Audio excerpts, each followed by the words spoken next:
August 15 రోజు మనం free అయ్యాం. కానీ జనవరి 26 రోజు మనం కంప్లీట్ డెమోక్రసీ అయ్యాం. ఈ రోజు లేకపోతే మన రైట్స్, మన ఓట్, మన ఈక్వాలిటీ ఏమీ ఉండేది కాదు. రిపబ్లిక్ డే అంటే సింపుల్గా చెప్పాలంటే మన కాన్స్టిట్యూషన్ ఫుల్లీ అప్లై అయిన రోజు. 1950 జనవరి 26 రోజు ఇండియా అఫీషియల్లీ రిపబ్లిక్ అయ్యింది.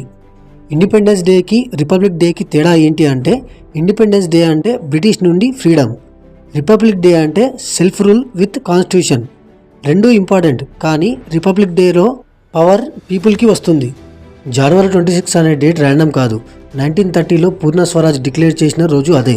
1930 జనవరి 26న కాంగ్రెస్ పార్టీ మొదటిసారిగా పూర్ణ స్వరాజ్ సంపూర్ణ స్వాతంత్రం దినోత్సవాన్ని జరుపుకుంది. సో ఫ్రీడమ్ డ్రీమ్ని కాన్స్టిట్యూషన్తో కనెక్ట్ చేశారు. డాక్టర్ బిఆర్ అంబేద్కర్ గారి రోల్.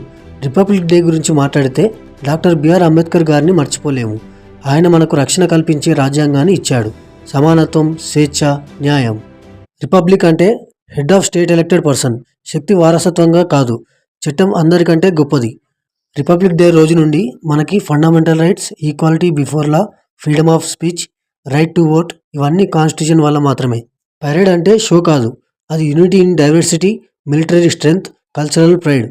ఇండియా ఒక స్ట్రాంగ్ రిపబ్లిక్ అని వరల్డ్కి మెసేజ్. రిపబ్లిక్ డే సెలబ్రేషన్ మాత్రమే కాదు, సిటిజన్గా మనం చేయాల్సింది కాన్స్టిట్యూషన్ రెస్పెక్ట్, రైట్స్ మిస్యూజ్ చేయకూడదు, డ్యూటీస్ ఫాలో అవ్వాలి. యూత్కి మెసేజ్ ఏంటి అంటే, డెమోక్రసీని లైట్గా తీసుకోకండి. వాయిస్, ఓట్, వాల్యూస్ ఇవన్నీ రిపబ్లిక్ గిఫ్ట్స్.